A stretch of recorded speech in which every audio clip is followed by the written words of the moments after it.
الا ان اولیاء اللہ لا خوف علیہم ولا هم يحزنون الذین آمنوا وكانوا يتقون لهم البشرى فی الحیاۃ الدنیا وفی الآخرہ۔ صدق اللہ العظیم۔ بسم اللہ الرحمن الرحیم۔ یا ایہا الذین آمنوا لا تقولوا رعینا وقولوا انظرنا۔ صدق اللہ العظیم وصدق رسولہ النبی الکریم الامین ونحن علی ذلک لمن الشاہدین والشاکرین والحمد للہ رب العالمین۔ ان اللہ وملائکتہ یصلون علی النبی یا ایہا الذین آمنوا صلوا علیہ وسلموا تسلیما۔ تمام احباز کو شوق کے ساتھ درود و سلام پڑھ لیجئے۔ الصلاۃ والسلام علیک یا سیدی یا رسول اللہ وعلی آلک وصحابک یا سیدی یا حبیب اللہ۔ الصلاۃ والسلام علیک یا سیدی یا رحمۃ للعالمین وعلی آلک وصحابک یا سیدی یا خاتم النبیین۔ میرے انتہائی واجب الاحترام پیارے بزرگوں، پیارے دوستوں، پیارے بھائیوں، السلام علیکم ورحمۃ اللہ وبرکاتہ۔ واجب الاحترام علماء کرام اور انتہائی معزز سامعین، میں آپ سب کا مشکور ہوں کہ آپ اتنی محبتیں فرماتے ہیں، اور خصوصی طور پر جناب حاجی حنیف صاحب کا کہ یہ میری اصلاح کے لیے، میری تربیت کے لیے مجھے سبق سنانے کے لیے گاہے بگاہے بلاتے رہتے ہیں۔ علماء کی موجودگی میں تربیت ہو جاتی ہے۔ اللہ تعالی ہمیں صحیح العقیدہ زندہ رہنے کی اور صحیح العقیدہ اس دنیا سے جاننے کی توفیق عطا فرمائے۔ یہ اللہ والوں کی شفقت ہوتی ہے کہ ان کی صحبت میں بیٹھ کر بندہ راہ حق پر قائم رہتا ہے، کیونکہ یہ تو ساری دنیا جانتی ہے کہ جیسی صحبت ہوتی ہے ویسے ہی اثر ہوتا ہے۔ تو اچھوں کی صحبت میں بیٹھیں گے تو اچھوں کا ہی اثر پڑے گا۔ آج جو عظیم شخصیت کا ذکر خیر کیا جا رہا ہے وہ عظیم شخصیت ہیں جنہوں نے بغیر ظاہری دیدار کیے ہی فنا فی الرسول کا درجہ پا لیا۔ حضرت سیدنا اویس کرنی رضی اللہ تعالیٰ عنہ، یمن کا ایک شہر کرن، وہاں ایک علاقہ مراد ہے، اس علاقے میں حضرت سیدنا سلیمان علیہ السلام کی اتباع کرنے والا یہ گھرانہ تھا۔ اس گھرانے میں حضرت سیدنا اویس کرنی رضی اللہ تعالیٰ عنہ پیدا ہوئے، اور دور ہے رسول اللہ صلی اللہ علیہ وسلم، لیکن ظاہری طور پر جا کر دیدار نہیں کر پائے۔ ان کے بارے میں جو روایات میں ملتا ہے ان میں علامہ جلال الدین سیوطی علیہ رحمہ، حضرت شیخ عبدالحق محدث دہلوی علیہ رحمہ، ملا علی قاری اور داتا گنج بخش علی حجویری علیہ رحمہ نے اپنی کتابوں میں ان کا ذکر خیر لکھا ہوا۔ رسول اکرم صلی اللہ علیہ وسلم سے ملاقات نہ ہونے کا جو بڑا سبب تھا وہ آپ کی والدہ محترمہ کی بینائی اور بڑھاپا تھا، اور ماں کے بڑے فرما بردار تھے، اور رسول اکرم صلی اللہ علیہ وسلم نے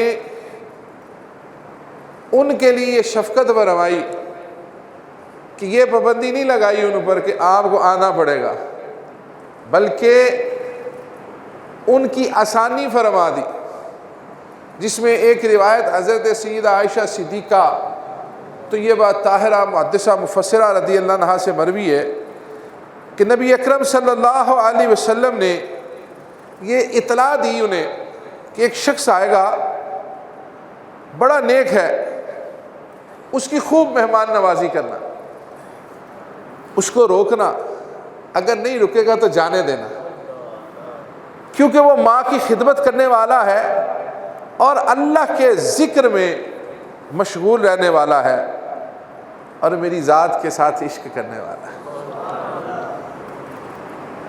اب ماں کی خدمت کے لیے حضرت سیدنا اویس قرنی رضی اللہ تعالیٰ نے ظاہری دیدار نہیں کیا اور زندگی بھی بڑی سادگی سے چھپ کر گزار دی۔ روایات میں ان کا جو حلیہ ملتا ہے اس میں نبی اکرم صلی اللہ علیہ وسلم کا حضرت ابو ہریرہ رضی اللہ تعالیٰ عنہ سے ایک فرمان مروی کہ آپ نے فرمایا اللہ تعالیٰ اپنے برگزیدہ بندوں کو اپنا دوست رکھتا ہے۔ ابھی قرآن کی آیت آپ نے سنی، الا ان اولیاء اللہ، جو اللہ کے دوست ہیں یہ وہ ہیں۔ اور ولیوں کی ابتدا سیدنا صدیق اکبر رضی اللہ تعالیٰ سے ہوئی ہے، نبوت کے بعد ولایت ہی ہے، اور سب سے بڑے ولی جو تھے وہ صدیق اکبر رضی اللہ تعالیٰ۔ یہ وہ ولیوں کے سردار ہیں جن سے بیعت حضرت علی رضی اللہ تعالیٰ نے بھی کی ہوئی ہے۔ ہمارے معاشرہ میں گڑبڑ کی جا رہی ہے آج کے دور میں، بڑا محتاط یہ دور آ گیا ہے۔ پہلے کھلے عام ہمیں پتہ آتا تھا کہ کون کون ہے، اب ہمیں اپنوں میں نہیں پتہ ہوتا کہ کون کون ہے۔ اس لیے اس دور میں زیادہ دین کے ساتھ جڑے رہنے کی ضرورت ہے۔ جیسے ڈاکٹر ہے نا، انجینئر ہے، سائنسدان ہے، وہ اپنی سٹڈی سے مسلسل ٹچ رہتے ہیں، ہر جدید چیز کا مطالعہ کرتے ہیں۔ اگر وہ ایسا نہ کریں تو اپنی فیلڈ میں پیچھے رہ جاتے ہیں۔ اسی طرح علماء کرام، مشائخ، پیران نظام، سجادگان، ان سب کو بھی دین وہ پرانا ہی رکھنا ہے جو آقا صلی اللہ علیہ وسلم نے دیا ہے، لیکن دور کی ہر چیز پر نظر رکھنی ہے انہوں نے کہ کہاں کوئی کس انداز میں ڈنڈی تو نہیں مارا، کوئی خرابی، کوئی خرافات تو نہیں پیدا کر رہا، پھر اس کی پکڑ ہوتی ہے اور پھر پکڑ کرنے والے کے بھی لوگ خلاف ہو جاتے، لیکن جنہیں اللہ نے فضل کر دیا ہوتا ہے وہ کسی چیز سے گھبراتے نہیں ہیں، وہ اپنا مشن جاری رکھتے تاکہ امت کی اصلاح ہوتی رہے۔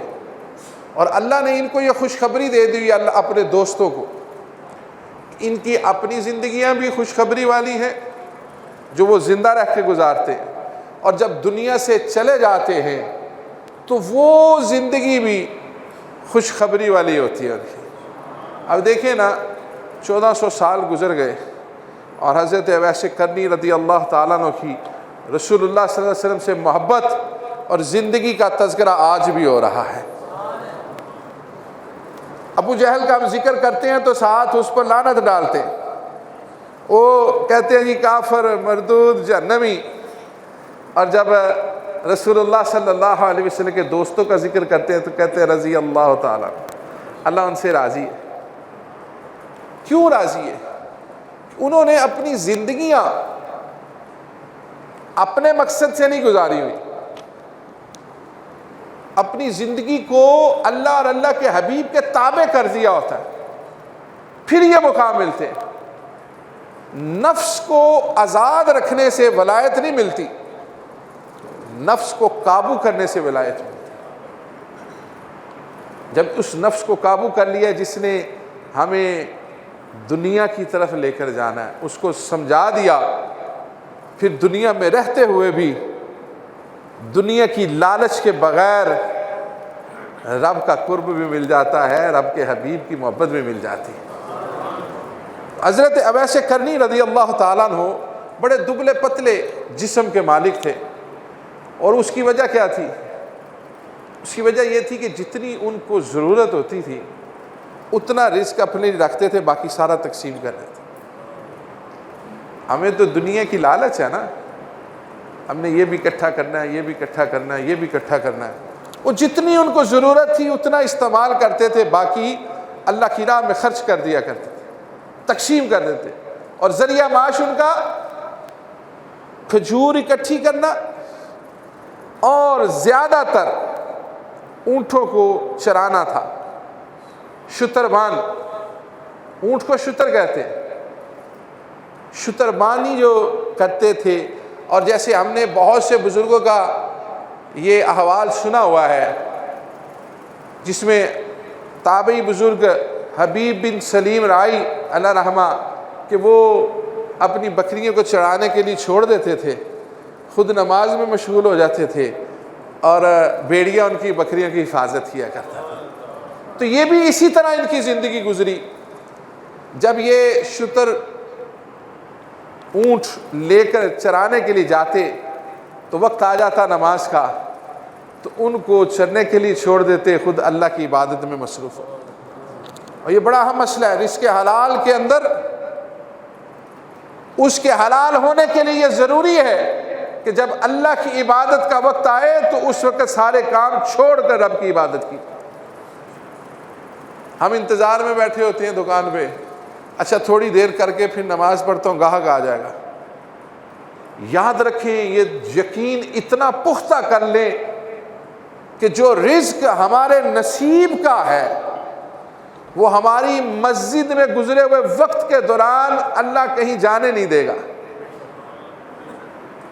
ہم نماز پڑھنے آ جائیں گے، آنے والا اگر دیکھے گا دکان بند ہے، وہاں پہ لکھا ہوگا وقفہ برائے نماز، وہ کہے گا اچھا آگے سے ایک کام کراتا ہوں، واپسی پہ آئے گا۔ یہ تجربہ کر کے دیکھ لیجئے، آپ کو بہت سے لوگ روزانہ ایسے ملیں گے کہ حضرت صاحب ہم نے دیکھا آپ نماز پڑھنے گئے تو میں کام کر کے آ گیا ہوں، آپ ہماری چیز ہمیں دے دیں۔ یقین پختہ ہو جائے گا۔ میرے والد گرامی رحمۃ اللہ فرماتے ہیں، آپ نے ایک دکان تھی، کتب خانہ تھا، 40 سال اس کو آپ نے چلایا، تو آپ فرماتے ہیں مجھے ہر نماز میں 4 نمازیں، ظہر عصر مغرب عشاء، آپ فرماتے ہیں دکان بند ہوتی تھی، پورے علاقے کو پتا تھا، لوگ گھڑی کی طرف دیکھتے تھے، کہتے تھے نہیں دکان بند ہوگی، نماز کے بعد جائیں گے دکان۔ خود اپنے آپ کو پختہ کر لے بندہ، جب خود کو پختہ کر لے گا پھر رب بھی راہیں جو ہیں وہ ساری سیدھی کر دے گا۔ 2 چادروں کا لباس پہنتے تھے، ایک پاجامہ اور ایک اوپر چادر لیتے تھے، اور وہ چادر بھی اونٹ کے بالوں سے بنی ہوئی ہوتی تھی، جسے کمبل کہتے ہیں اوپر جو اوڑھنا ہے۔ اتنی سادگی کے ساتھ آپ زندگی گزارتے تھے۔ نبی اکرم صلی اللہ علیہ وسلم کے دیدار کے لیے آئے بھی تھے ایک مرتبہ، جب تشریف لائے تو والدہ سے اجازت لی، عرض کیا اماں جی 4 پہر کی اجازت دے دیں، فرمایا 8 پہر کی اجازت ہے، اس سے دیر نہ کرنا۔ سارا سامان ماں کے پاس رکھ کر جتنی ضروریات کی وقت کی ضرورت تھی یمن سے مدینہ شریف کی طرف نکلے۔ آج ہم اپنے آپ کو سوچیں، خصوصی طور پر میرے وہ بھائی بزرگ دوست، کیونکہ ماں جس عمر میں بھی ہے وہ ماں ہی ہے، کوئی بوڑھا ضعیف بھی ہو گیا اس کی ماں حیات ہے تو وہ ماں ہی ہے۔ ہم اپنے آپ کو غور کریں، اگر ہم حضرت سیدنا اویس کرنی رضی اللہ تعالیٰ عنہ کا ذکر خیر سننے کے لیے آئے ہیں نا، تو پھر آج جا کر ہماری زندگی میں یہ تبدیلی ہونی چاہیے کہ ہماری ماں ہم سے کبھی دکھی نہ ہو، ہماری ماں نہ دکھی ہو۔ اتنی محبت تھی انہیں ماں سے اور خدمت گزاری تھی۔ آج ہمیں اپنا مقصد ہو نا کوئی تو ہم کہتے ہیں آ جاتے ہیں، کوئی بات نہیں آپ آرام کریں، شام تک آ جاتے ہیں، کل تک آ جائیں گے، لیکن وہ ماں کو اکیلا چھوڑ کے نہیں جاتے تھے۔ وہ ضعیف بھی تھی اور نابینا بھی تھی، یمن سے نکلے اور سارا راستہ آنکھوں سے آنسو جاری رہے۔ جب آپ کے حجرہ مبارک میں سیدہ بی بی عائشہ صدیقہ رضی اللہ عنہا کے پاس پہنچے اس حجرہ مبارک میں، تو پتہ چلا کہ رسول اللہ صلی اللہ علیہ وسلم موجود نہیں ہے۔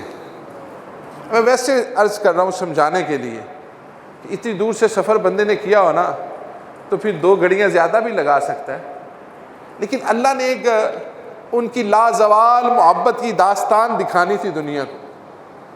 وہ چاہتے تو رک بھی سکتے تھے، لیکن جب سیدہ بی بی عائشہ صدیقہ طیبہ طاہرہ محدثہ مفسرہ رضی اللہ عنہا نے بتایا کہ رسول اکرم صلی اللہ علیہ وسلم موجود نہیں ہے، آپ انتظار کر لیں، عرض کیا اماں جی جتنی اجازت لے کر آیا تھا اس کا آدھا وقت گزر گیا ہے، آدھا مجھے واپس جانے کے لیے لگنا ہے، اس لیے میں اجازت چاہتا ہوں، اور آپ چلے گئے۔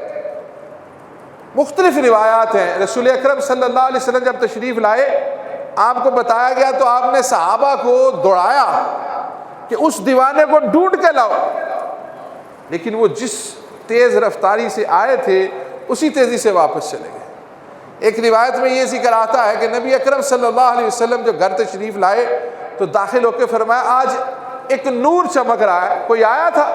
فرمایا ہاں فلاں ولی کا ایک شخص آیا تھا۔ فرمایا وہ ویسے کرنی ہی ہوگا۔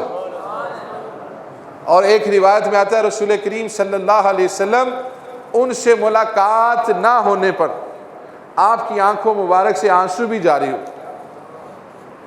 کہ وہ واپس چلے گئے، لیکن یہ بھی رب کا نظام تھا کہ ان کو ادھر ہی اسی طرح ان کے لیے ایک نظام ترتیب دیا جا رہا تھا۔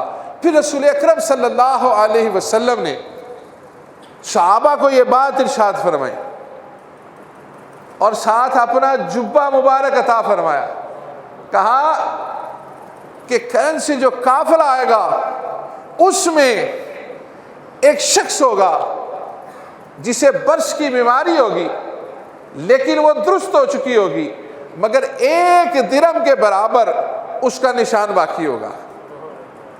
یہ جبہ بھی اس کو دینا ہے اور اس سے مغفرت کی دعا بھی لینی ہے۔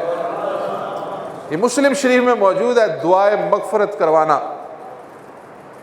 نبی آخر الزمان جو روز قیامت کے سب سے بڑے شفاعت کرنے والے ہیں، وہ فرما رہے ہیں کہ اس سے مغفرت کی دعا کروانا، مغفرت کی دعا۔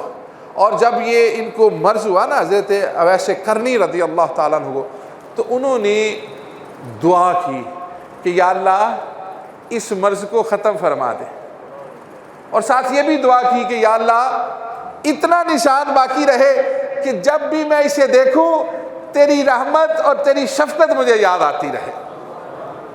اور نبی اکرم صلی اللہ علیہ وسلم نے بھی ان کے بارے میں فرمایا کہ یہ وہ شخص ہیں جس بات پر اللہ کی قسم کھا لے اللہ اس قسم کو پورا فرما دیتا۔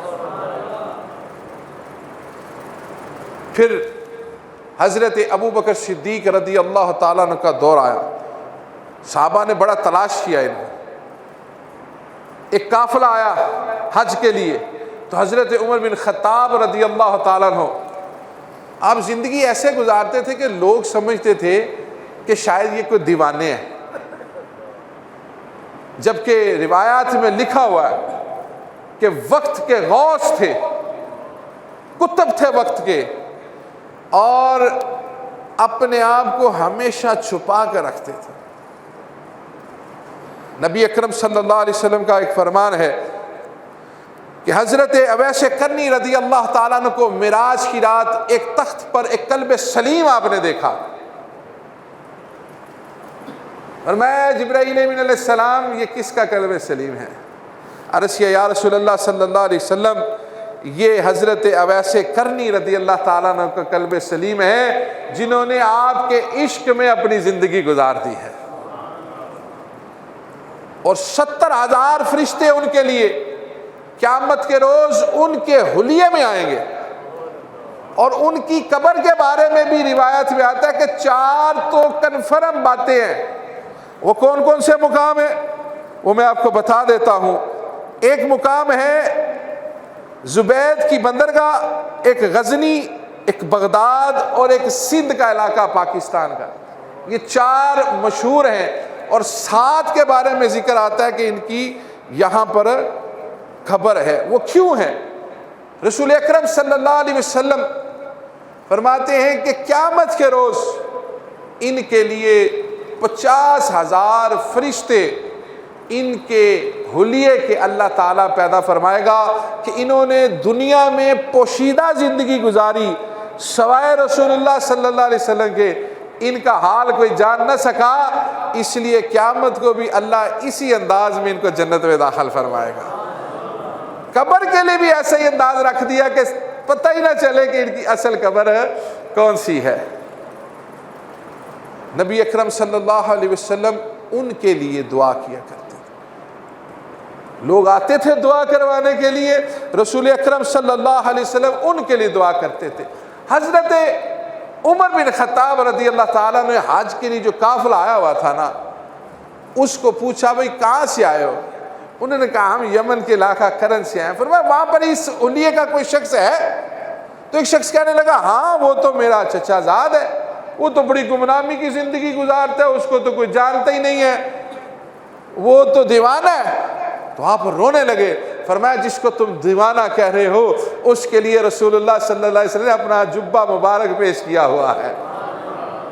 پھر انہی کے دور میں حضرت علی المرتضیٰ رضی اللہ تعالیٰ عنہ اور حضرت بلال رضی اللہ تعالیٰ عنہ کا بھی ذکر آتا ہے، اور حضرت عمر بن خطاب رضی اللہ تعالیٰ عنہ، یہ 3 احباب یمن کے علاقہ میں ان کی تلاش میں گئے۔ تو حضرت بلال رضی اللہ تعالیٰ عنہ کا ان سے سامنا ہوا، ان کے منہ سے لفظ ہو نکلا، اس ہو کو سن کے حضرت بلال حبشی رضی اللہ تعالیٰ عنہ کو بے ہوشی طاری ہوئی۔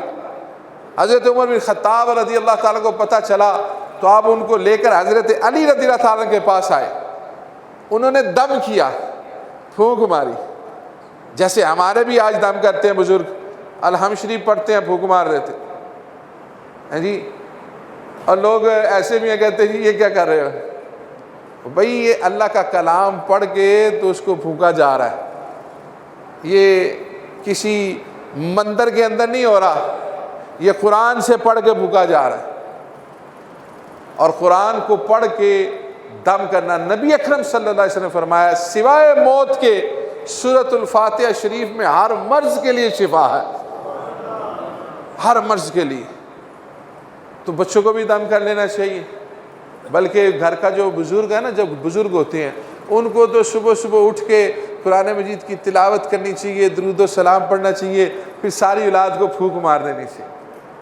اور آج کے اس دور میں تو بڑا ضروری ہے، جہاں ہاتھ میں بھی شیطان، آنکھ کے سامنے بھی شیطان، سوچ میں بھی شیطان، سوتے وقت بھی شیطان، اٹھتے وقت بھی شیطان، وہ جیب میں بھی شیطان، دائیں بھی بائیں بھی، دو شیطان ہیں جی۔ نیند آ رہی ہوتی ہیں، آنکھیں بند ہوتی ہیں، اور پھر بھی دیکھ رہے ہوتے ہیں، پھر سو جاتے ہیں، پھر اٹھتے ساتھ فوری طور پر فکر ہوتی ہے کہ موبائل دیکھ لیں پہلے۔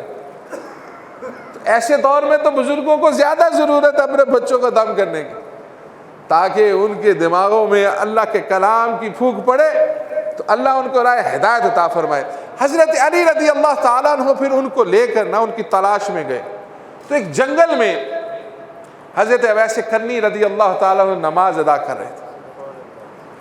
انہیں جب محسوس ہوا کوئی آیا ہے تو انہوں نے نماز کو مختصر کیا، سلام پھیری۔ تو حضرت علی المرتضیٰ رضی اللہ تعالیٰ عنہ، انہوں نے پوچھا آپ کا نام کیا ہے؟ روایات میں آتا ہے کہ آپ کے والد گرامی نے آپ کا نام عبداللہ رکھا تھا۔ آپ نے فرمایا میرا نام عبداللہ ہے۔ آپ نے پھر پوچھا، کہا میرا نام عبداللہ ہے۔ آپ نے فرمایا میں آپ کو قسم دے کر کہتا ہوں وہ نام بتائیں جو آپ کی ماں نے آپ کا نام رکھا تھا۔ پھر انہوں نے بتایا کہ میرا نام اویس کرنی ہے۔ پھر حضرت علی رضی اللہ تعالیٰ نے فرمایا ہمیں وہ برس کا داغ دکھائیں جو آپ کے جسم پر 1 درہم کے برابر باقی رہ چکا۔ پھر وہ داغ دیکھنے کے بعد حضرت عمر بن خطاب رضی اللہ تعالیٰ عنہ نے رسول اللہ صلی اللہ علیہ وسلم کا جبہ مبارک پیش کیا۔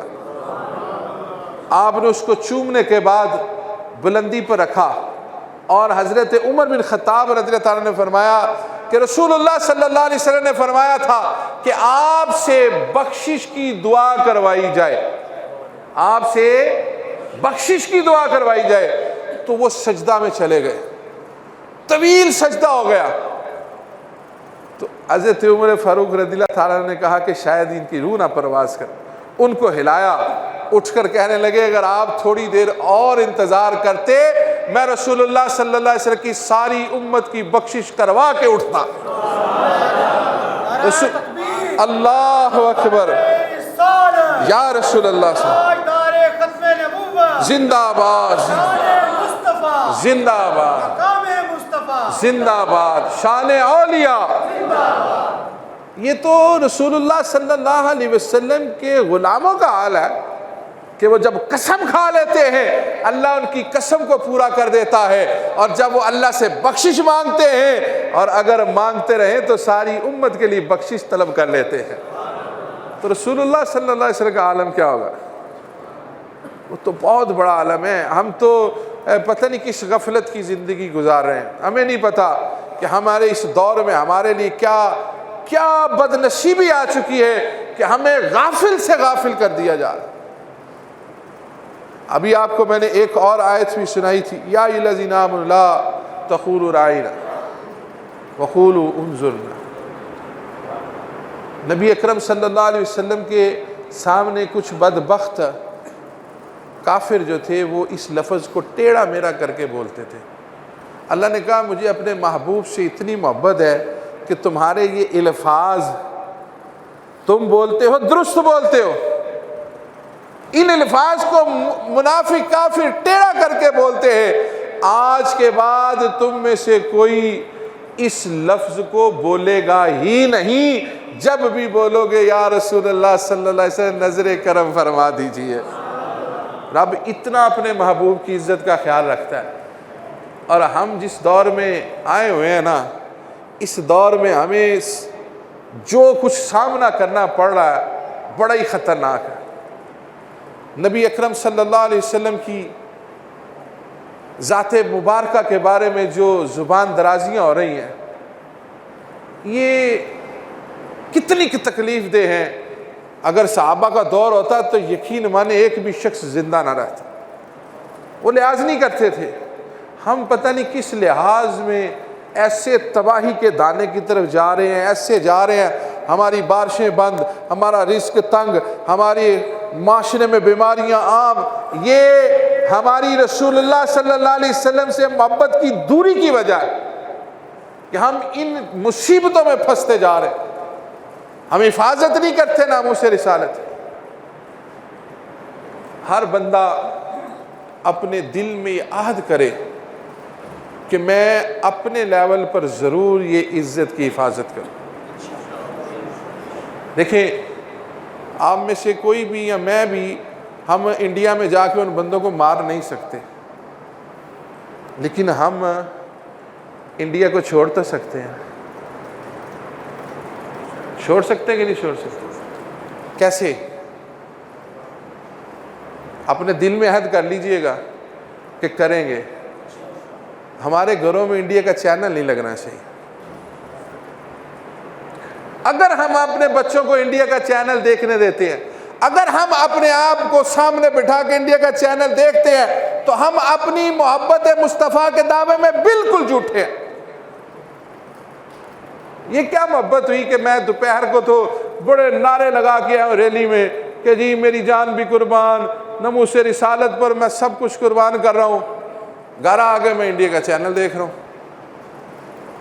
یہ محبت ہے؟ صحابہ کی زندگیاں پتہ کیا تھی؟ جو رسول اللہ صلی اللہ علیہ وسلم کا گستاخ ہوتا تھا نا، وہ سگا باپ بھی ہوتا تھا، ان کے لیے کوئی اہمیت نہیں رکھتا تھا۔ قرآن نے بھی کہہ دیا ہے کہ تمہارے باپ، بھائی، اولاد، بیویاں، مال، مکان، اگر یہ تمہیں اللہ کے حبیب اور جہاد سے زیادہ پیارے ہیں تو پھر رب کے فیصلے کا انتظار کرو۔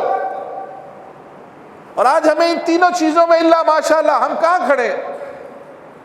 پھر ہمارے بچے بچیاں، ان کے لباس انڈیا کے ایکٹرز کی کاپی ہوتی ہیں، ہم روکیں گے انہیں؟ اگر ہم عشق مصطفیٰ کے دعوے دار ہیں تو روکیں انہیں، بند کریں۔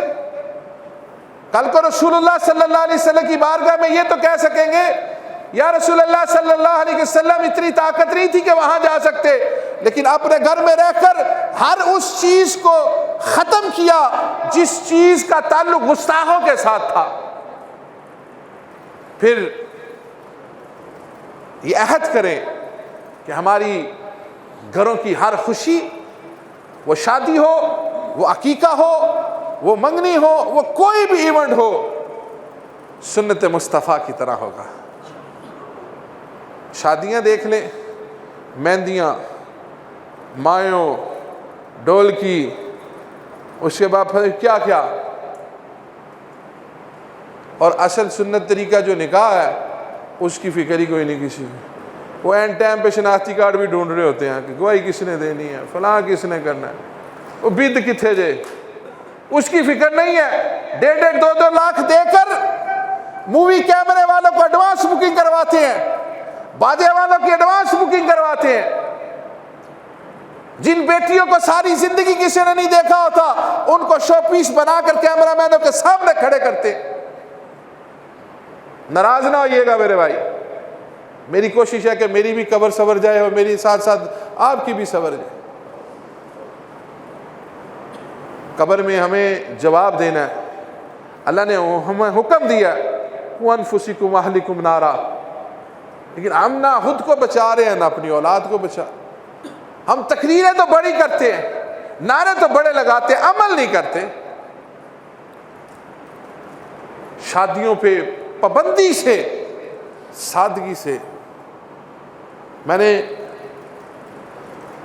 اتوار کے روز ایک نکاح پڑھایا اور یقین مانے میں مسجد میں بیٹھا ہوں، اس نکاح کی خاطر میں نے کراچی کی فلائٹ کروائی اور لاہور پہنچا۔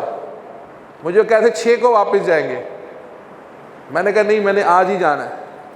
میرے ساتھ شورا شریف کے سجادہ نشین پیر سید حسنین فاروق شاہ صاحب تھے، کہنے لگے میرے ساتھ چلے جاؤ۔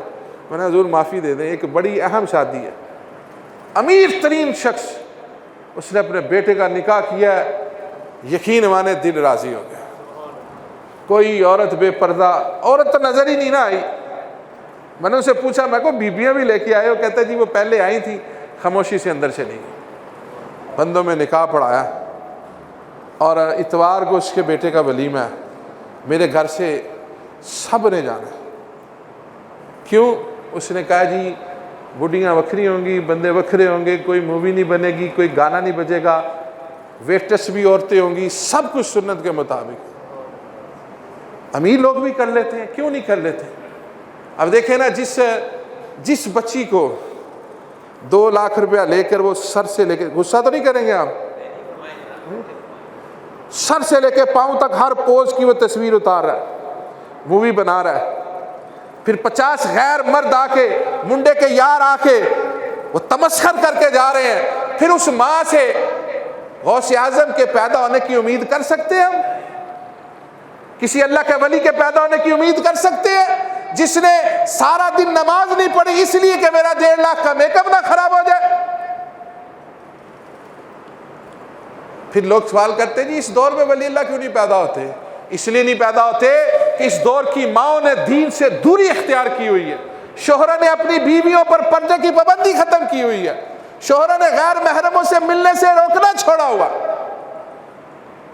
وہ ماں تھی جن کے ابا جی نے، حضرت ابو موسیٰ جنگی دوست علیہ رحمہ، فرمایا میری بیٹی اندھی ہے، گونگی ہے، بہری ہے، لولی ہے، لنگڑی ہے۔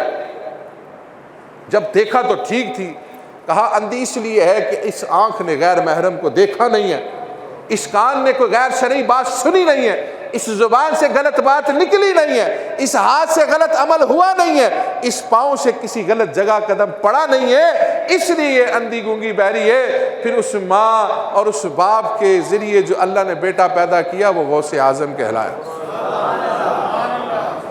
داتا صاحب بھی ماں کے بیٹے تھے، غوث اعظم بھی ماں کے بیٹے تھے، پاک پتن شریف والے بابا جی بھی ماں کے بیٹے تھے، بابا یوسف علی نگینہ صاحب بھی ماں کے بیٹے تھے، کرما والے بھی ماں کے بیٹے تھے، شرک پور شریف والے بھی ماں کے بیٹے تھے، کیلے والے بھی ماں کے بیٹے تھے، کوٹلہ شریف والے بھی ماں کے بیٹے تھے، منیر اسلام بھی ماں کے بیٹے تھے۔ ان کی ماؤں نے درود و سلام پڑھ کے انہیں پیدا کیا تھا، اس لیے بے حیائی سے بچتے تھے، اس لیے ناموس رسالت کے لیے سینے کو سیسا پلائی دیوار بنا کے کھڑے رہتے تھے، نہ وقت، نہ صحت، نہ عمر، کسی چیز کا پرواہ نہیں کی، عشق مصطفیٰ میں انہوں نے زندگیاں گزاری۔ ان کو گٹھیوں میں دینا یار، یہ ہم مسلمانوں کے بچے نہیں ہیں کہ ہمارے ماں باپ مسلمان نہیں ہیں کہ ہم ان اپنے بچوں سے ان نیکی کی توقع نہیں رکھ سکتے؟ رکھ سکتے ہیں، لیکن اس کے لیے ابتدا ضروری ہے نا۔ اب زمین میں کانٹا بوئیں گے تو گلاب تو نہیں نا نکلے گا، جو بوئیں گے وہی کاٹیں گے۔ جب شادی ہو رہی ہے اس وقت پاکیزگی کا خیال رکھیں۔ وہ بے حیائی جو ہے نا، وہ بے حیائی شادی کی، وہ بعد میں بھی اسی طرح اثر کرتی ہے۔ اور جب با حیا اولاد ہوگی، با حیا ماں ہوگی، با حیا باپ ہوگا، تو وہ عاشق رسول بھی ہوگا۔ میرے ابا جی فرمایا کرتے تھے، ماں باپ کا بے ادب ہی رسول اللہ صلی اللہ علیہ وسلم کا گستاخ نکلتا۔ پہلی گستاخی ماں جس نے پیدا کیا، جب اس سے گستاخی کرے گا پھر ہی آگے گستاخیاں کرتا جائے گا۔ اور وہ دیکھیں اویس کرنی رضی اللہ تعالیٰ عنہ، اپنی ماں سے پیار کیا، رسول اکرم صلی اللہ علیہ وسلم نے ان کے لیے فرمایا کہ یہ نفس رحمان ان کا لقب ہے، لقب عطا فرمایا، نفس رحمان، اور ان سے محبت فرمائی، کیونکہ انہوں نے ماں کی بھی قدر کی تھی، اور ماں بھی پھر اسی طرح کی تھی نا۔ یہ تو نہیں ہے کہ ہم اپنی ماں کا ادب کریں نا اور سمجھیں پھر جو مرضی ہوتا رہے۔ میرے پیارے بزرگوں، دوستوں، بھائیوں، حضرت شیخ عبدالحق محدث دہلوی علیہ رحمہ، انہوں نے سلسلہ اویسیہ کی 7 بنیادی باتیں لکھی ہیں، بڑی اہم ہیں، ہر سلسلے میں یہ ہوتی ہیں، لیکن ان میں چونکہ وہ نمایاں ہے تو وہ بیان کی جا رہی ہیں، لیکن یہ دین اسلام کے ہر بندے کے لیے ضروری ہیں۔ وہ کیا ہے؟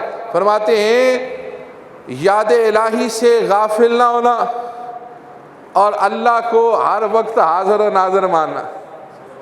میرے ابا جی فرمایا کرتے تھے، ہم اپنے مطلب سے بھی رب کو حاضر ناظر مانتے ہیں، جب ہمارا مقصد نہیں نہ ہوتا تو ہم سوچ لیتے ہیں کہ کوئی بات نہیں دیکھی جائے گی۔